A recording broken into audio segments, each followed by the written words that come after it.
Welcome back, Shalligators. Today we're going to talk about some people who don't exist. We are going to break down the psychology between some characters in books that are having such a moment. Even I, the person who knee-jerk hates everything, had to get involved. Yes! These ones! Court of Thorns and Roses, Mist and Fury, this whole series. Because what the fuck? Once you start reading these, I mean, it's done. It's done. Just shut your phone off, shut your social life off, fill your vagina with cement. You're not going to need it because no man is going to live up to these characters. So you know what? I am having such I suppose we could call it some sort of weird existential crisis reading these books. I figured maybe we could all join in this together. So if you are new here, welcome. If you maybe found this channel because you were searching these books and some of these characters and the hot ass character men that, Let me introduce myself. I am Shallon Lester. I am Blair Waldorf meets Dr. Phil, okay? I'm the queen bee around here, but I'm gonna help you level up, change your life, unleash the inner alpha, and I do this on my channel by taking celebrity events and pop culture news and breaking it down for the psychology behind it and basically what we can learn. So instead of, hearing a fable about a tortoise and a hare, you hear about a Kim and a Kanye or a Taylor and a Travis. So I thought, you know what? If we can learn so much from these celebrities who are also sort of barely people and that we don't know them, we can learn some things from these characters also. So let's get into it. And by the way, these are the only two that I have read, okay? So all the advice and all of the sort of plot points I'm going to talk about, they are limited to these two books. So if you haven't read them, there will be spoilers, but if you've read the whole series and these plot lines go someplace that I haven't gotten to yet, I will get there eventually. So all of the advice I'm going to give you is based on the data that I have at this point, based on these characters. But you know what? Isn't this how life goes?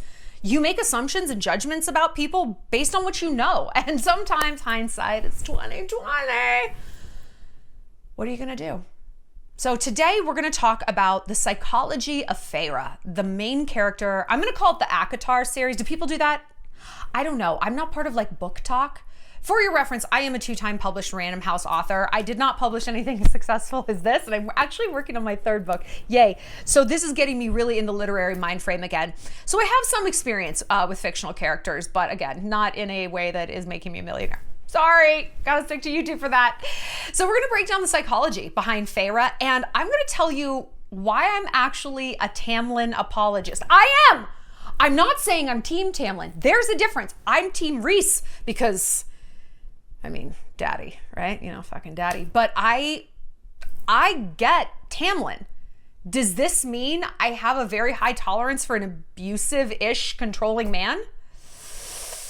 Maybe so. We're gonna break it all down. I'm gonna tell you what you can learn, how you can take these lessons into your life, and everything in between. But before we get started, listen, girl, if you're new here, you know one of the things that I do best? I bring chicks together. I love to connect to other women. I love to make friends. I love to have my friend groups merge. And the best place that I know how to do that is a little community I started on the internet called the Shallontourage. You get 5 bonus videos a week, plus I think now there's 20 different group chats. So come on and join. It's a great place to just make friends. Because listen, I know it's hard to make friends. And I've also noticed that reading these books makes me more withdrawn. Why would I go out and deal with a guy at a bar when I could deal with Rhys? That's a toxic mind frame. Wow. Is that what? My therapist told me to start reading fiction. I don't think he thought it was going to go like this. I don't think any of us thought it was going to go like this. But listen, if you're no, I know that this is how I get with books. I sort of retreat into my own world. Come into mine. Come into mine, make some connections. Life is meant to be shared. Experiences are meant to be a collaborative thing, and you can do that in the Shallontourage. So if you're having trouble making friends where you live, that's okay. That's why I started it. My villain origin story is that I was in New York City, it girl chickadee for 15 years, and then I moved to Montana. And I still wanted to have a really robust social life in terms of connecting with people. So the Shallontourage is where I do it. So you can check it out. Okay. Let's talk about these books. By the way, I am going to do videos on Fourth Wing. I got into the genre via Fourth Wing, and I guess I'm glad I read that series first, because after reading this one, holy shit, you can see how Rebecca Yarros ripped off a lot of things. The fighting leathers, shouted down the Bond, the stubborn frail girl, the tortured dark guy with tattoos. Bitch, lucky a goddamn lawsuit hasn't arrived at your doorstep. You're lucky, okay? I don't think Rebecca Yarros is particularly good at world building. Like when you compare these books to Harry Potter, which, I mean, you could smell the parchment, you could hear the moving staircase, like everything just crackled with aliveness. And these, it's kind of like, marp, marp. Like I cannot tell you one location in Fourth Wing. Well, I don't know. I had to Google what a parapet is. What's a mage light? I have no idea, but it was in every fucking scene. And I'm like, okay, I don't think she's great at it. I think Sarah, is it Maas? Am I saying it right? You should know about me. I mispronounce everything. Sorry about that. Feel free to correct me in the comments. I will take it, okay? I think Sarah is much better at world building. I've been very impressed so far with, the plot points. It's just much more intricate. I think it's great. But I'll talk Fourth Wing. Anyway, I got into it because the guy I was dating at the time, my friend, she's like, you need to read this because it's you and him. Like this dynamic is you and him. And indeed, we had some of the fights we've had are verbatim in that book series. And I was like, oh shit. Yeah. He's a lot hotter than Zayn though, I gotta tell you that. Anyway, we'll get to Fourth Wing in a separate video. But my point is, I would love to know your thoughts. I would love to know some topic ideas. Like I said, this is not my typical wheelhouse. I usually don't talk about books. Once, like 3 years ago, I did a video with Anna Karenina and what it means when you like imprint on your Vronsky. Anyway, so yeah, I would love your topic ideas on these. And I want to know how you got drawn into these. Is it a book club? What sort of like emotional void does this fill for you? What does it fill for you? Because I want to talk about Feyre. I don't like her. I have noticed a pattern with female heroines in erotic sort of books. And my friend Mandy, follow her on Instagram, Mandy Brook Official. She's a Shalligator and she's one of my besties and she's amazing. We were having this conversation. She's like, these girls from like Bella Swan to Violet Sorrengail to Feyre, whatever the fuck her last name is, they are deeply like rude. They're sour, they're unlikable, they're stubborn and cunty. And in the case of Violet and Feyre, they get a lot of people almost killed. Like, the amount of times that Feyre, and they're like, stay here. And she's like, no. And then someone had to rescue her bitch ass. I'm like, and as both her and Violet, as they got, older, their powers developed. And so they were able to save themselves more. But until like these few like random in the moment moments where like lightning crackled from their fingertips or whatever, they were like a liability. And I personally hate people who are that. They're so annoying. Do you know who this is in your real life? Do you know who this is in your friend group? The friend who drinks a bottle of wine before you go out and nobody understands it, like nobody knows that until she's like barfing into her hummus when you're out at a Greek restaurant, okay? Or she's trying to start a bar fight, or you get up from the table and suddenly it's Bambi on ice and she's wasted and you're like, really, Megan? Okay. Only the gag is there is no superpower at the end of that. It's just her throwing up in the Uber and ruining your rating. So I don't love people who exert their own will, basically their ego, on others, their absurd caprices, and then expect other people to pick up the slack. And you know what I like even less? When everyone wants to fuck that girl. That's what I like even less. I saw a reel that was like, why is it that she wrote this character Feyre where like every guy she encounters wants to sleep with her? And it was a stitch and the chick was like, because it's fiction. And because every author writes what people hope will happen to them, like obviously. That's why these people don't have bad skin. They're not fat. They don't have like a vague mustache. They have two distinct eyebrows usually. It's fiction. It's not just fiction, it's fantasy. It's fantasy. And of course, what does this say about all of us? That what we want more than anything is to be able to be absolute nightmares and still have everyone want us. Like, no shit. Oh my God. What? So what I would encourage you to do is, if you feel very like bonded with this character, you know, maybe dig into that a little bit. Be like, what elements of Feyre do I either see in my own life? Maybe it's, I have a useless dad and 2 trick-ass sisters, okay? That's what I have. I mean, what is that telling you? And what is it that she's doing that you wish you could do for yourself? Because I love movies, I love books, I love fictional characters, I love non-fictional characters like Taylor Swift and the Kardashians, because there's so much to learn. But when we develop, and I'm going to use this term very loosely, like a parasocial relationship with these people, we should investigate why. Now, what a parasocial relationship is, it's when you have this sort of, again, using this term very loosely, inappropriate attachment to people you don't actually know and you think you do know them. Listen, girl, a little of this is fine. It's fairy tales. Who doesn't love a fairy tale? Every one of us had a very distinct, like our fairy tale when we were a kid. And if we are brave enough as adults to go back and unpack, gosh, why did I like Mulan so much? For me, it was Sleeping Beauty. My mom traveled constantly for work. My father was not in my life. And I was sort of kind of raised by my great-grandmother and my grandmother. What was the plot of Sleeping Beauty? Literally that. A beautiful young girl out in the woods, raised by old ladies and animals she talked to, and they baked a lot of cakes. That was my childhood. While the parents were off doing something cool in a castle. Yep. And so I imprinted on that. And I find myself getting drawn into the Sleeping Beauty mythology. My stylist and I literally call my hair color Sleeping Beauty blonde. Like, Aurora has informed way too much of my personality. But I find myself getting drawn into that, and I have to stop myself and say, you are not her anymore. You're not Briar Rose anymore. You don't live in the woods.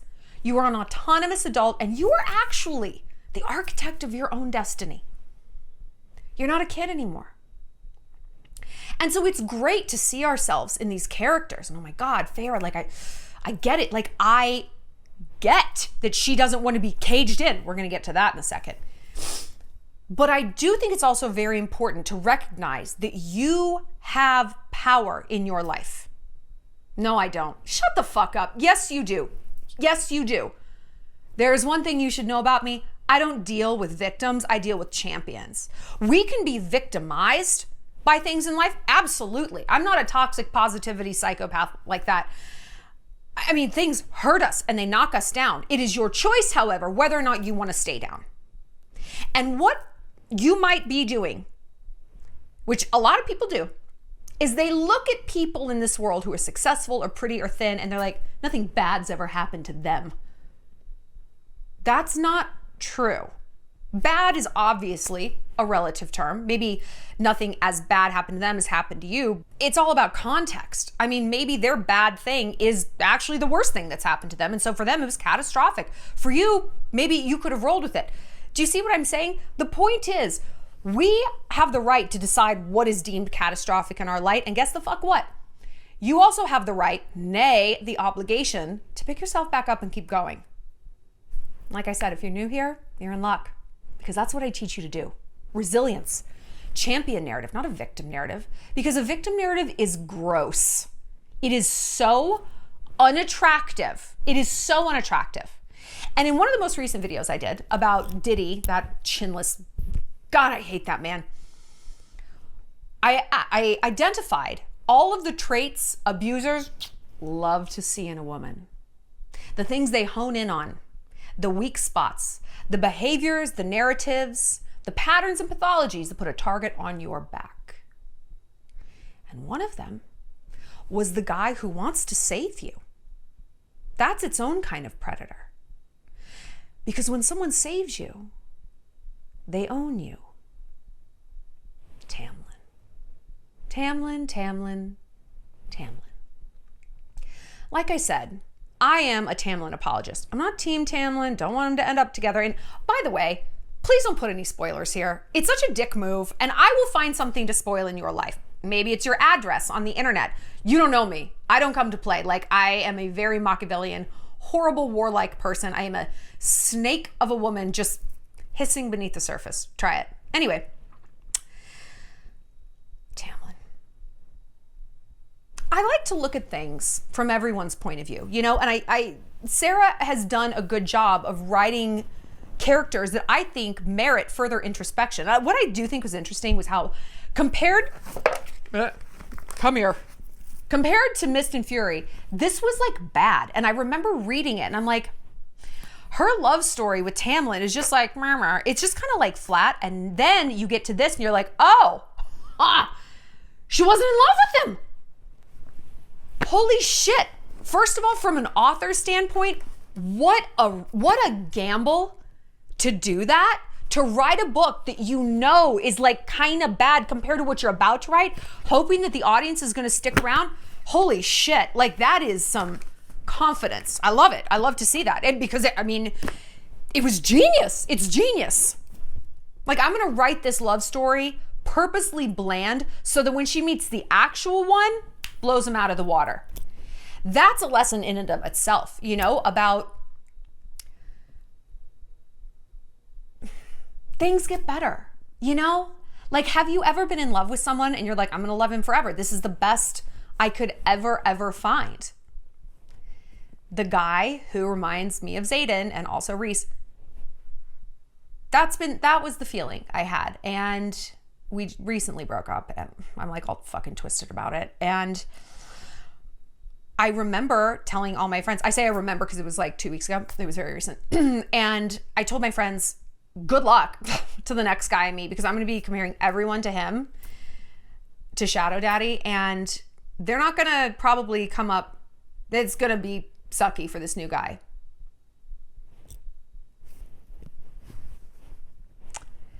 Actually, what I've realized is how dysfunctional and weird our relationship was. Because the guy I'm talking to now is like, wait, what?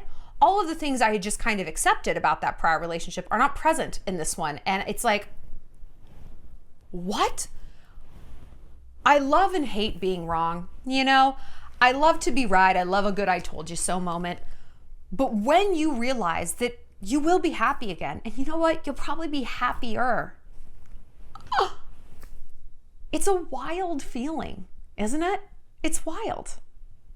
So in that sense, I really loved that was sort of Feyre's arc with these boys. Like what she thought was like everything she needed was just kind of the triage. It was just the surface level of what she needed. And Rhys gave her what she needed. So let's talk about what that is. Here's why I apologize for Tamlin. When Tamlin found Feyre, her needs were, let's break it down to 3, okay? 3 main needs. Food, painting, sex, like attention, sex, right? And I guess we could add in a 4th, safety for her family. Okay, that box was checked pretty early on. The food was checked. She got to paint, she got laid, everything was good. That's what she communicated to Tamlin. That's what he gave her.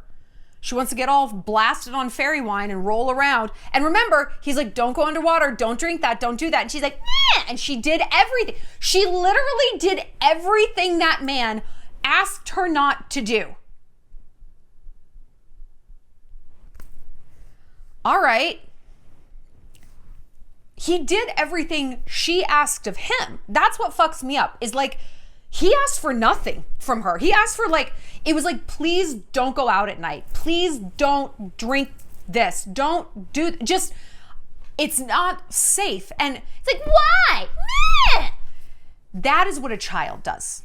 Why? Why can't I do that? I mean, if my dog could talk, it's like, why can't I put this shard of glass in my mouth? Like, can you just trust me? Can you just trust me? Do you ever deal with someone like that? No! Why? Sometimes it's your parent. Like my mom will do this, and I love my mother. She is my bestie, but it's like, I will have to narrate every decision I make when I'm with her, because I revert back to a parent-child dynamic, like a little child dynamic, as most of us do when we're around our families, which is why family can just drive us crazy. But it's exhausting.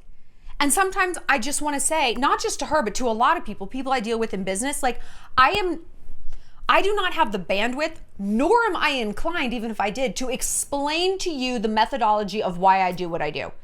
I need you, if you have any respect for me, any respect for what I do, my power, my authority in this category, to just fucking listen to me. Don't do that. I'm doing this.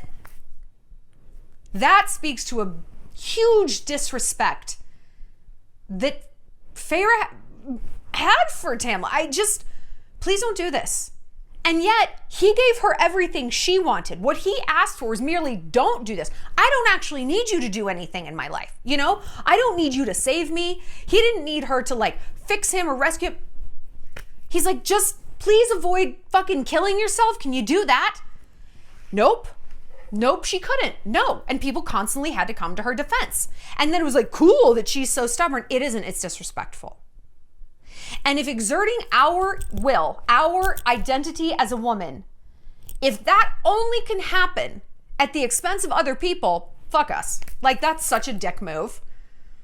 We all know friends like this also, where they maybe have chronically felt like a passenger in their own life. And then here we go with the girls' dinner. No, I don't want to eat that. I don't like that. Caitlin, it's like chicken with a yogurt sauce. Come on. No, I don't want it. I'm not going to eat anything.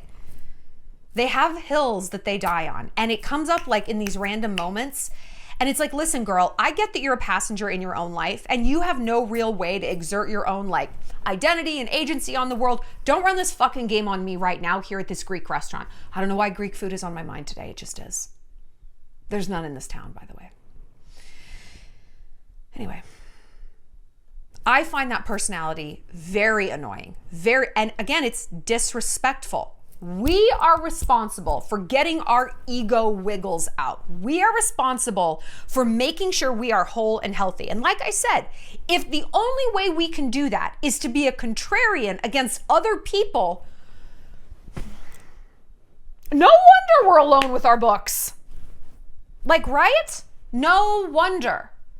It's not attractive. It's attractive in Prythian. Am I saying it right? Prythian, whatever. It's attractive in the land, truly the land of make-believe. In reality, confidence is quiet. The loudest person in the room, the most stubborn person in the room, they're the weakest.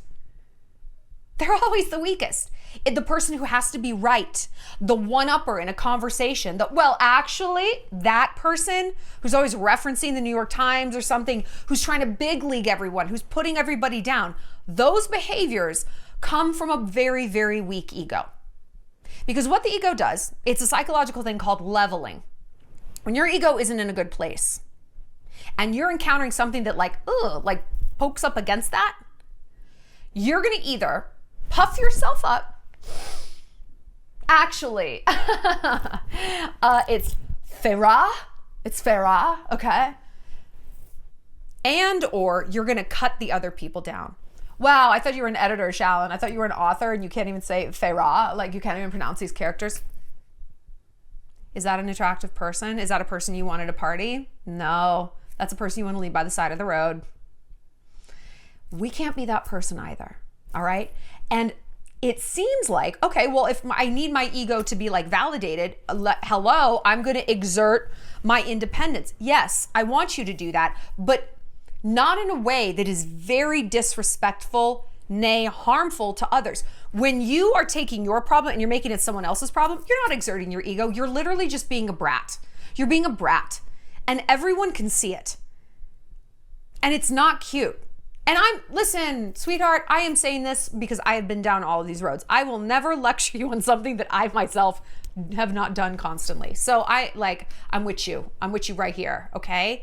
Do not think that I'm just like lecturing you from my own high horse. It's low roads only.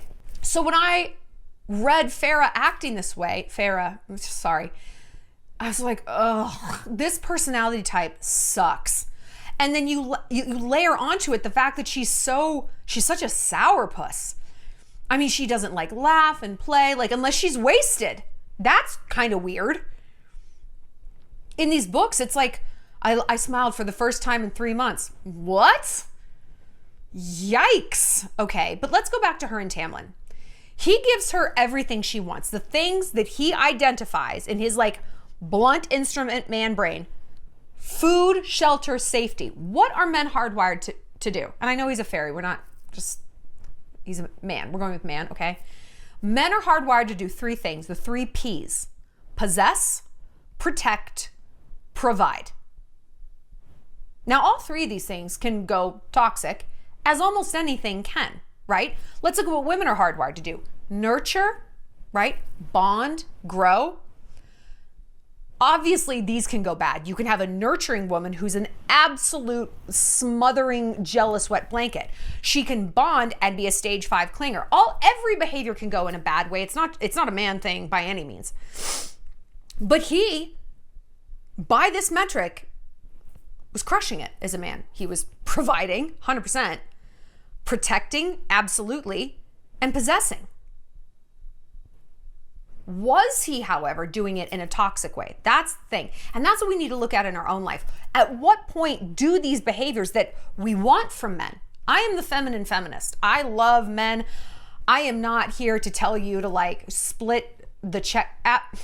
What would Blair Waldorf do? Just, if you're like, where does Shallon stand on this? Where would Blair Waldorf stand on the topic of money or revenge? There you go. You have your answer. We want men who are hitting all these three things. But yeah, at what point does it get weird? And did it get weird with Tamlin and Feyre? Again, apologist me, I don't think so.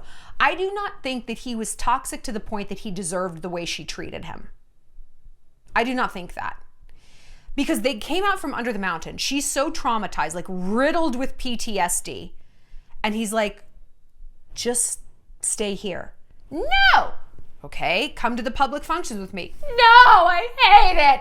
Okay, do you want to paint? No. Do you want this friend, Ianthe? No. Do you want to have a big, nice wedding? Ah!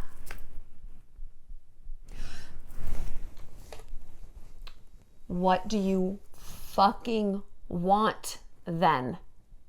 He was going based on the blueprint that he had, which was, if I give her this, she's happy. He's like, okay, I'm going to give her this. I'm actually going to dial it up because her need base is greater. When I found her, she was like at a 4 emotionally. Now she's at like a 0.01. She's like barely there. So if giving her a little of these 3 Ps brought her up to a 10 before, I got to give her more. Like this is boy math. This is human math. I'm going to run through the blueprint of what worked in the past. I don't understand why not only is it not working now, I'm the bad guy. What does this mean for us in our real life? Have you ever tried to fix a man? Yeah. Love him back to life, get him through an addiction, or he loses his job and his ego is shot to hell, or a crazy ex or a crazy mom, blah, blah, blah, blah, blah. How many thank yous have you gotten for that effort? I know how many I've gotten because I do that, have done that chronically. I've gotten 0 thank yous, okay? It also has not worked. What it has done is turned me somehow into the enemy. So, yeah. I can identify with the king or the high lord of the spring court. He's got people to look out for. Day to day, he looks out for his kingdom and tries to make them happy and keep them protected. That's like what I do here on my channel. Like, honestly, I'm trying to fix everybody. I'm trying to make everyone better and happier. So when I'm dealing with a boyfriend, my subject who I love the most, right? And I'm trying to give him all these things that I give to like everyone else that I don't even know. And he's like, fuck you.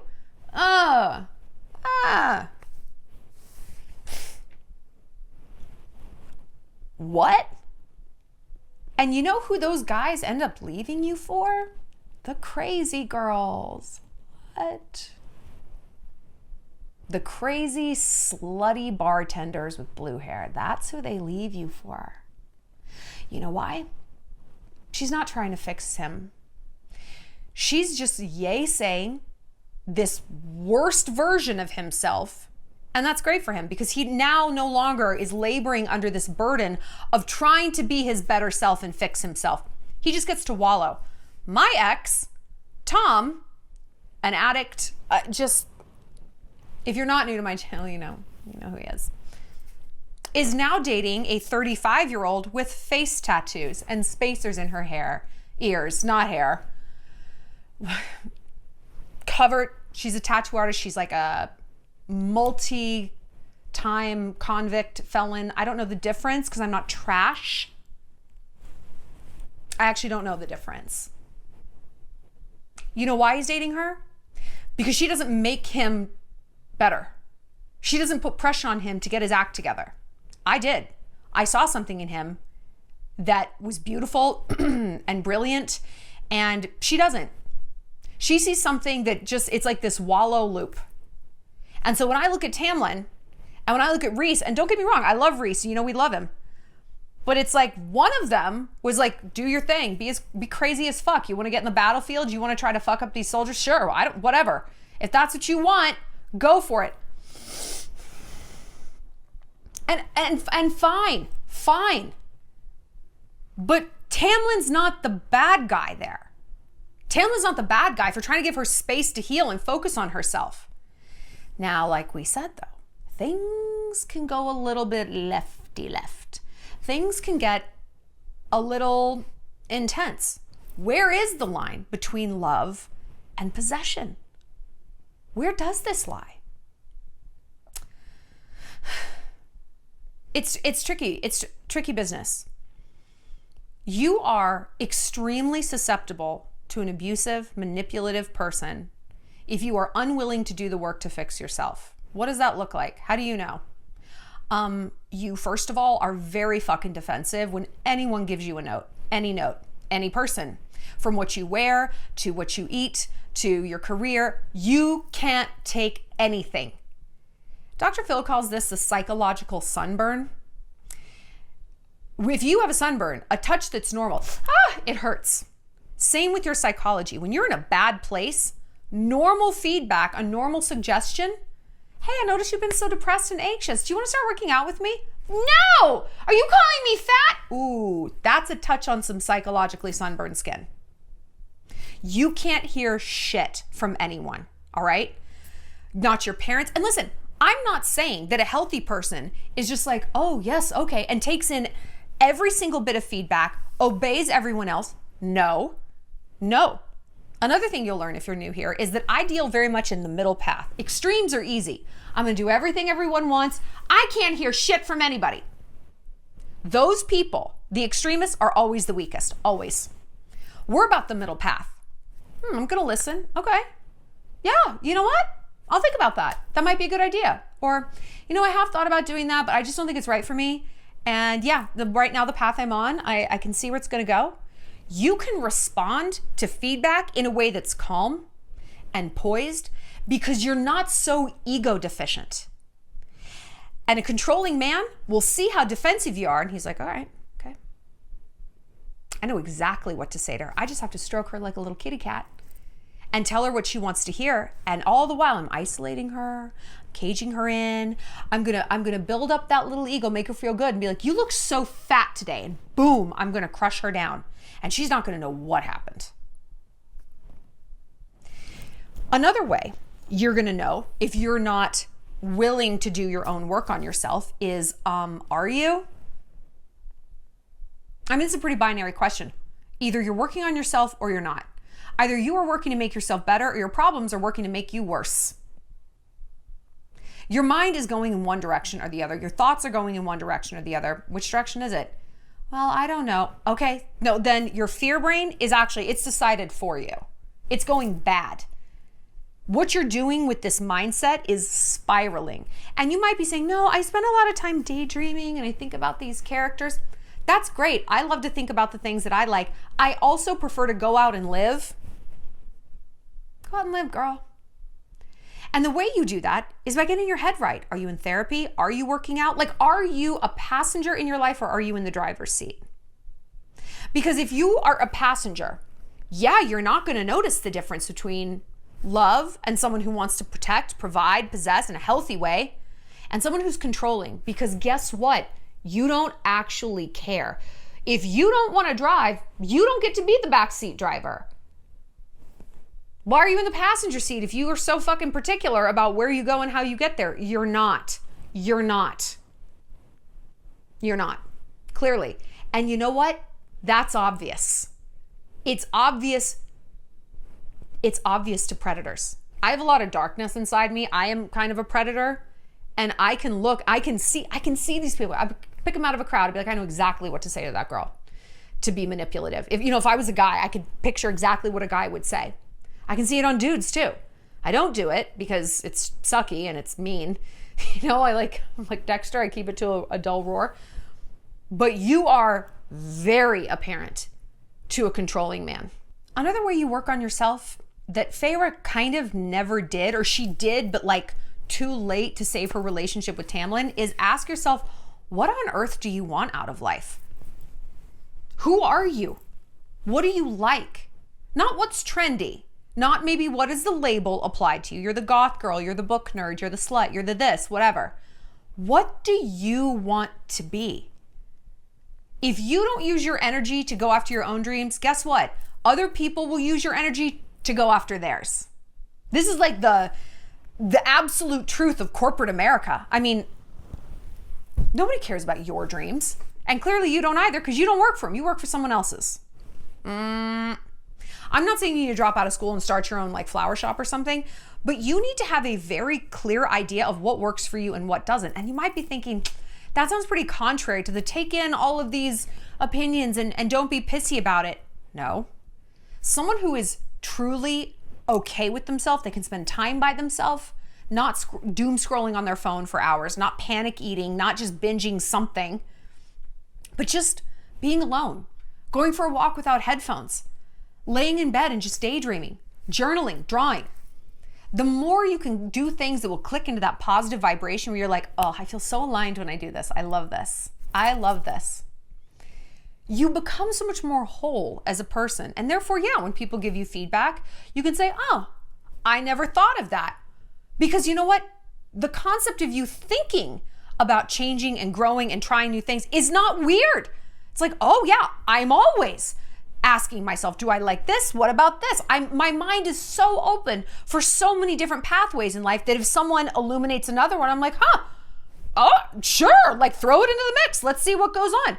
You're not closed off. And the more you know yourself, like I said, you can respond with grace and poise. It's not really a thing.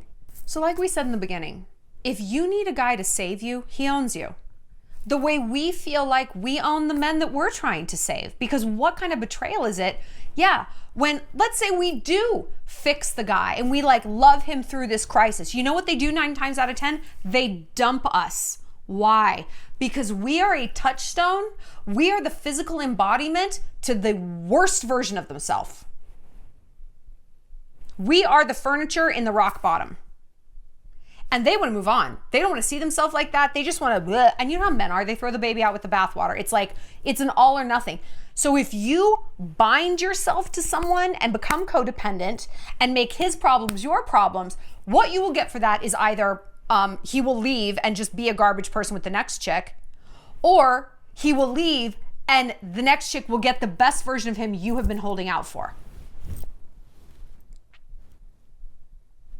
Unbelievable. Unbelievable. Now, this isn't to say, oh, if someone has a bad time or is in a bad place, you leave them. It just means you let them fix themselves.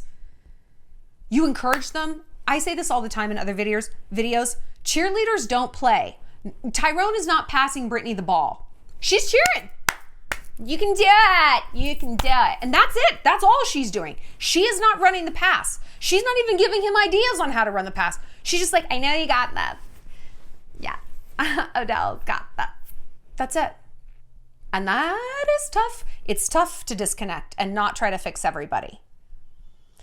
But the way you do that is you reinvest in yourself. I have finally stopped doing this because I'm like, why would I try to fix him when I need to be fixing me? Like, that's my job. Because who's fixing me? If I fix him, then on down the line, who fixes me? Oh, no one? Okay. Also, guys don't like it. Guys don't like it. They don't want you to try to fix them. Nothing will emasculate a man and annihilate your relationship faster than you trying to mommy him and fix him. Unless he is the worst toxic beta male. You don't want a man who wants you to do that. You don't want them in. That's what Justin Bieber and Hailey Baldwin have. And I love them. I love them. But their relationship is like cringe and toxic. When you really break it down, which I have a billion times, go check out the other videos. You don't want this actually. So if you want to be able to differentiate between a man who's protective and possessive, you got to turn it all inward. You have to reinvest in yourself. I know that's scary. That's why people don't do it. I'm sorry though, at this point in my life, it's so much scarier. The idea of pouring time and money and love and, you know, blowjobs into a guy who doesn't appreciate it. That's sunk cost. That's done. You're never getting that back, and you have jack shit to show for it. When I invest in myself, hey, maybe I'll get the body of my dreams, maybe I won't, but I know I'm gonna move the needle a little bit. I'm gonna be proud of myself for trying. Maybe I don't get this degree entirely. I got a lot out of it though. At least it's for me. I am getting 100% return on investment, 100%. You try to invest in other people. So in that sense, I feel sorry for Tamlin. But I feel sorry for Feyre that she allowed herself to be possessed to that degree by a man because she wasn't doing this internal work. Not really. Rhys allowed her to do that. But did he? Or was he just yay saying like her bad impulses, being like, all right, sure, go nuts? Is that the healthy thing to do? I don't know. We're going to break down their relationship a little bit more. I'm going to keep doing videos on this. So glad we can talk about this finally. I've got some other topics. Let's see. How to get a guy to break down his walls. How to stop looking weak. Because this is a big chip on Violet's shoulder, Feyre's shoulder, Bella Swan's, you know, all of these characters. Yeah. It is interesting when I look at the parallels, even between Harry Potter. Like, that was his whole deal. He was like brave and like dumb with no real skills. Unpopular opinion, I didn't see really any skills he had towards the end. Hermione saved everyone's ass over and over again. Harry was still using the same like 3 spells. Like, can we throw some other things into the mix? It's interesting. But yet he was so special. Low skill, high risk, so special. What does that say about humanity? Let's talk about it in the captions or in the comments. Like I said, if you need some friends, come hang out with me in the Shallon Entourage. A bunch of bonus videos, really deep dives on things like just topics. It's not celebrity focused. And then 19 different group chats from chicks all over the world. And also, we've got 2 Italy trips. You guys, they're like 70% sold out already. These things are gonna sell out completely. We are going to the Amalfi Coast in early September, which is like the Aperol Spritz, to live like a socialite. I don't know what this accent is. It's another Italian. There we go, we're into Italian. I speak Italian. Io parlo italiano. Basta. So we're going to the Amalfi Coast in early September. Also, we're going to Rome. We're bookending the trip in Rome. The second trip in early October is Rome, Tuscany, Florence. So if you've never been to Italy before, that's a great trip. We're gonna see all the highlights. I know more about Italy than I know about anything else in this world, which is weird, okay? It's weird. But for these 3 weeks out of the year, damn it, it's gonna be pretty cool. So I'm really, really excited. Come by yourself, like that's totally okay. You don't need to know anyone. Everyone bonds. Everyone ends up best friends. I make sure of it. And it's not hard because it's just such a special, unique experience that like, it really is so once in a lifetime. And so if you're looking to travel and you can't find other people who want to go, or you don't, maybe you can, and you just don't know how to plan a trip by yourself, you don't have to. You don't have to. All you have to do is show up. All you have to do is show up, bring all your cute outfits, and I got you, girl. Check the link down below and talk to the travel agents. They'll get you signed up.